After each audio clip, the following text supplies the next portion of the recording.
बिस्मिल्लाहिर्रहमानिर्रहीम। अस्सलाम वालेकुम नाज़रीन, मैं हूँ एमएसजे और मेरे साथ मौजूद हैं एस्ट्रोलॉजर मलिक महबूब साहब। सर कैसे हैं आप? ठीक हैं? खैरियत से हैं? जी, अल्लाह का शुक्र है। आप बताएँ कैसे हैं? केपीके में कल ग्रैंड जिरगा होता है। एक लेफ्ट साइड पे मोहसिन नकवी साहब बैठे होते हैं जो अली अमीन गंडापुर साहब को बड़ा उन्होंने कहा भी था हम ये कर देंगे वो कर देंगे। राइट साइड पे उनके गवर्नर केपी के बैठे होते हैं, वो भी अली अमीन गंडापुर साहब को पता नहीं क्या क्या बातें की थी। चले जो भी था, जिरगा अच्छा एक जिरगा हुआ है, तमाम सियासी जमातें उसमें आई, तमाम केपीके के लोगों तमाम जमातों को उन्होंने बुलाया गया। उन्होंने अली अमीन गंडापुर को मुकम्मल अख्तियारात दे दिए कि केपीके में अमन के लिए जो वो करना चाहे तो वो कर सकते हैं। कैसे देखते हैं इस इकदाम को आप? अ, ये इक़दाम तो अच्छा था लेकिन जो आपकी बात है वो भी एक सही बात है और ये पॉलिटिकल ड्रामा है। आपको पता है पॉलिटिक्स ऐसे ही होती है। अगर एस्ट्रोलॉजिकली बात बताऊँ तो मैंने आपको पहले ही कहा था कि अब जो हालात हैं वो पीटीआई के फ़ेवर में आते हुए दिखेंगे और ये आपको दिख रहे हैं कि हालात अल्टीमेटली गवर्नमेंट खुद उनको आके बोल रही है कि भाई अब हमारा काम करो। तो ये मेरे लिए सरप्राइज़िंग बात नहीं है। लेकिन मैं आपको अभी भी बता रहा हूँ कि पीटीआई में जो क़यादत है वो सही नहीं है। अब ये इनको रोल मिला है, नहीं मिला है, मुझे इससे कोई गर्ज़ नहीं है, लेकिन मैं आपको बता रहा हूँ इनकी क़यादत सही नहीं है। आपने कहा उनकी क़यादत ठीक नहीं है। आज़म सवाती साहब ने 3 लोगों को पीटीआई में आने की दावत दी है, जिसमें चौधरी निसार साहब हैं, सेनेटर मुशाहिद सईद सईद साहब हैं और मुस्तफ़ा नवाज़ खोखर साहब हैं। मोहम्मद ज़ुबैर तो कह चुके हैं कि मैं पीटीआई में शामिल हो जाऊँगा अनकरीब। कैसे देखते हैं चौधरी निसार की एंट्री होगी? आज़म सवाती साहब ने दावत तो दी है। मुझे लगता है कि पीटीआई के लिए अगले 2 दिन फ़ेवरेबल हैं और इनमें कुछ आपको अच्छी गुड न्यूज़ मिलने वाली है।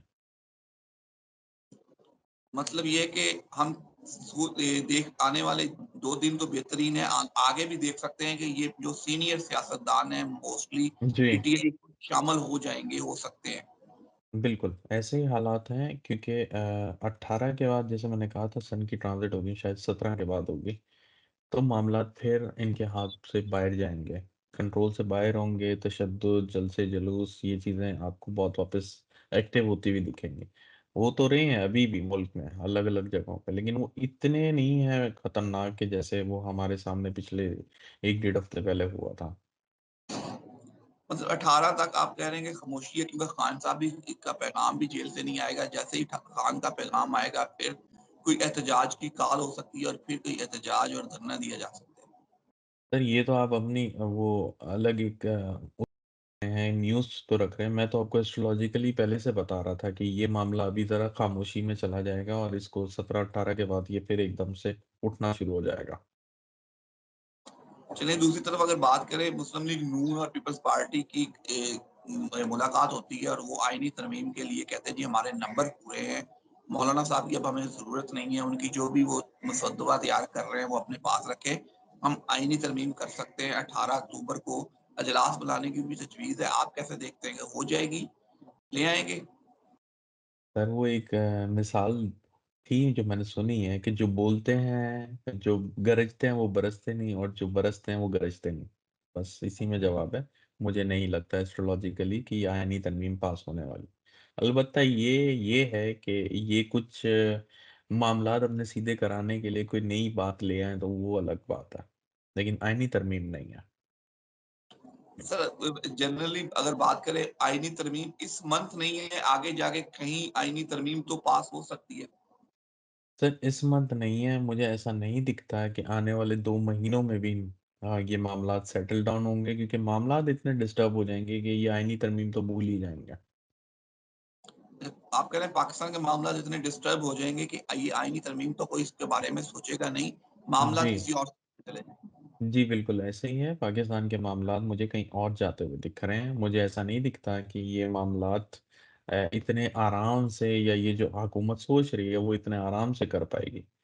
हुकूमत खुद एक बहुत बड़े शिकंजे में फँसी हुई है। मुझे नहीं दिख रहा है कि ये जिस तरह इन्होंने प्लान आउट किया हुआ है कि अगर काज़ी फ़ाइज़ ईसा को हम मतलब उनको रिटायर भी हो रहे हैं, तो हम उनकी एक्सटेंशन कर लें या उनके उनके जाने से पहले हम कोई अपने आईनी तरमीम पास करा दें, मुझे नहीं दिखता। ये अलबत्ता है कि हुकूमत एक आधी कोई नई शुशा छोड़ के कुछ ना कुछ नया मसला लेकिन आईनी तरमीम नहीं होगी। मतलब ये है कि आने वाले इस वीक में कोई नया शोशा, नई कोई चीज़ आ सकती है, मतलब पर्दे के पीछे कुछ और चल रहा है, नज़र हमें कुछ और आ रहा है। जी सर, डेफ़िनेटली मैं आपको यही बता रहा हूँ, जो गरजते हैं वो बरसते नहीं हैं, पीछे कुछ और चल रहा है। ये जो दिखा रहे हैं ये ऐसे मामलात नहीं हैं। ये आपको डॉज दे रहे हैं क्योंकि धोखे का टाइम चल रहा है, धोखे का जो इक्लिप्स बना था वो उसमें भी धोखा था, तो मैंने आपको कहा है कि धोखे पे धोखा होगा। तो ये अगर आप कोई आईनी तरमीम की लॉलीपॉप दे रहे हैं, तो ये लॉलीपॉप में कुछ और है। नहीं, वो तो देखिए ना, अब बड़ा अमन पाकिस्तान में इस टाइम है। अली मीर गंडापुर साहब को भी इख्तियारात दे दिए गए हैं। पीटीआई के लिए भी कुछ बेहतरी देख रहे हैं। हुकूमत भी अपने तमाम मामलात को बड़ी चुप-चुपीपे से, खामोशी से तय कर रही है। ना अगले 8-10 दिन कोई धरना होगा, ना जलसा, ना जुलूस। तो बड़े ऐसे लग रहा है कि हुकूमत मजबूत पोज़ीशन में है और अपना काम कर दिखाएगी। सर वो मज़बूत पोज़ीशन में नहीं है, वो उनको लग रहा है कि वो मज़बूत पोज़ीशन में है, वो अंदर ही अंदर अपने जो मामलात हैं वो सेट करना चाह रही है, लेकिन नहीं होंगे। क्योंकि जो प्लैनेट है ना, उनको वो रेसिस्ट करता है। तो इनके मामलात नहीं होने वाले। मैं ये बोल रहा हूँ ना आपको कि हो बहुत ज़्यादा होगा तो 2-4 चीज़ें कोई नई एक ले आएँगे। इसके अलावा मुझे ये आईनी तरमीम या ये जो प्लान कर रहे हैं कि किसी तरीके पीटीआई को दीवार से लगा दें, ऐसा नहीं होने वाला। हाँ, ये आपने एक अच्छी बात की है कि वो जो प्लान कर रहे हैं कि पीटीआई को दीवार से लगा दें। सवाल भी मेरा यही था, क्या वाक़ई पीटीआई को अब दीवार से लगाना मुमकिन है? सर अगर तो ये क़यादत रही, तो इनके लिए रास्ते बड़े हैं। मैं आपको साफ बता दूँ। और मैं आपको एक ही बात 2 महीने से बोलता आ रहा हूँ, इनकी क़यादत में मसला है और अब आपको खुल के नज़र आ गया कि इनकी क़यादत में मसला है। मैं अब आपको ओपनली बता रहा हूँ कि अगर इनकी क़यादत ऐसे ही रही या ये जो कर रहे हैं ऐसे ही करते रहे, तो डेफ़िनेटली इनको लगाना कोई बड़ा मसला नहीं है। तो मतलब कहने का ये है कि पीटीआई की मेन क़यादत चेंज करने की ज़रूरत है और लीडरशिप कहीं और आनी चाहिए, चाहे दूसरी टर्न की लीडरशिप हो। क़यादत तो चेंज की जी, है, देखें। और आप तो आपकी बात मैं काटूँगा यहाँ पे। मैंने आपको शायद 1 डेढ़ हफ़्ता पहले मुझे याद है कि मैंने आपको वीलॉग में बोला था कि मुझे ऊपर की क़यादत में बहुत शफ़लिंग दिख रही है और ये होगा। तो ये अगर क़यादत चेंज हो जाती है तो डेफ़िनेटली जो है कि खान के रास्ते भी बहुत खुल जाएँगे। और मुझे ऐसा लगता है कि जो मुझे मामलात दिख रहे हैं हुकूमत के, कि बहुत टफ़ टाइम आने वाला है हुकूमत के ऊपर, तो वो डेफ़िनेटली ये लोग इतना प्रेशर बिल्ड कर लेंगे, अगर इनकी क़यादत बदल गई तो। सर, क़यादत तो पीटीआई ने तब्दील कर दी है। सेक्रेटरी जो हैं वो सलमान अकरम राजा साहब आए हैं उमर अयूब की जगह पे। फिर जो सेक्रेटरी इत्तलात हैं वो शेख वकास अकरम साहब आए हैं। तो क़यादत की तब्दीलियाँ तो जारी हैं। अब जो चेयरमैन साहब हैं वो तो चेंज नहीं किया जा सकते, मिस्टर गौहर साहब को तो चेंज नहीं किया जा सकता, क्योंकि वो तो हुँ, इंट्रा हुँ। पार्टी इलेक्शन होंगे तो नए चेयरमैन साहब आएँगे। तो वो तो नहीं चेंज किया जाएगा। बाकी नीचे वाली क़यादत तो तकरीबन चेंज कर दी गई है। चलें सर, वो तो फिर अगर चेंज कर दी गई है तो फिर आप एक्सपेक्ट कर सकते हैं कि जो आने वाला टाइम है पीटीआई को ये इतनी आसानी से इनको जो साइडलाइन लगाने का सोच रहे हैं वो नहीं होगा। मतलब हम कह सकते हैं कि ये साइड लाइन लगाने का इतना आसानी से टाइम नहीं होगा। ईरान और इसराइल की अगर वॉर की बात करें तो बड़ी खामोशी है।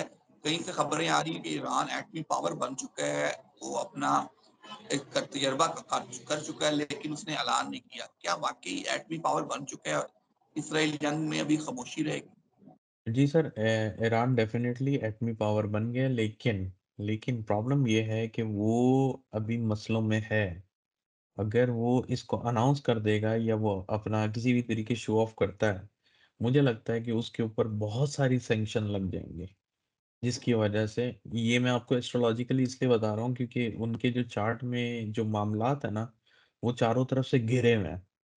तो उनके पास रास्ता नहीं है। लेकिन उन्होंने अपनी यूँ कह सकते हैं कि एक मैसेज देने के लिए हिडन मैसेज जिस तरह बोलते हैं, साइलेंट मैसेज, हिडन मैसेज देने के लिए ये एक कार्रवाई की है जिसकी न्यूज़ डेफ़िनेटली पूरी दुनिया में आई है कि उनके वहाँ पे एक अर्थक्वेक भी आया था और ये लग रहा है कि उन्होंने एक एटम बॉम्ब के लिए टेस्ट किया है। बट अल्टीमेटली जब तक वो न्यूज़ में नहीं है, दे आर सेफ। जब भी वो न्यूज़ में आएँगे, वो एक बहुत बड़े मसले में आएँगे। इसीलिए आपने अगर लास्ट व्लॉग में याद हो तो मैंने बात की थी कि अगर ईरान और इस्राइल का अगर हम चार्ट कंपैरिज़न करते हैं, तो ऐसा लगता है कि इसराइल के पास अभी भी बहुत ज़्यादा होप्स हैं और ईरान अभी कमज़ोर है। जो उनका टाइम चल रहा है और जो उनका चार्ट है, उसके लिहाज़ से। लेकिन ईरान डेफ़िनेटली मैंने आपको कहा था 2 महीने पहले कि ईरान कोई जंग में फँसने वाला है। तो उन्होंने जंग का आगाज़ कर दिया है।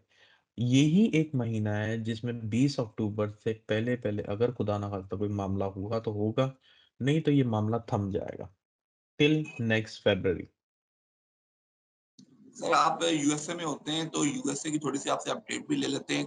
किस तरह इलेक्शन को देख रहे हैं? ट्रम्प साहब का पोस्टिंग बैलेट भी हुआ है, तो किस तरह के इलेक्शन का माहौल है यूएसए में? ऑनेस्टली स्पीकिंग मुझे पॉलिटिक्स का बिल्कुल शौक नहीं है, इसीलिए मुझे कुछ नहीं पता। मुझे एस्ट्रोलॉजिकली पता है, मुझे ऐसे ही लगता है कि डेफ़िनेटली ट्रम्प आने वाले सदर होंगे और उनके आने से काफ़ी लोग पूछते हैं कि पाकिस्तान को कोई फ़ेवर होगा? देखिए, बात ये है, फ़ेवर तब होगा जब पाकिस्तान के स्टार अच्छे होंगे। जब उनके स्टार अच्छे होंगे तो किसी की फ़ेवर की ज़रूरत नहीं है। ठीक है? ये है कि फ़ॉरेन पॉलिसी में थोड़े बहुत चेंजेज़ होंगे, हालात में चेंजेज़ आएँगे, लेकिन जो ये सोच रहे हैं कि सब चीज़ें बदल जाएँगी, ऐसा कुछ भी नहीं है। मुझे तो उल्टा अमेरिका के हालात ज़्यादा डिफ़िकल्ट आने वाले दिनों में दिख रहे हैं।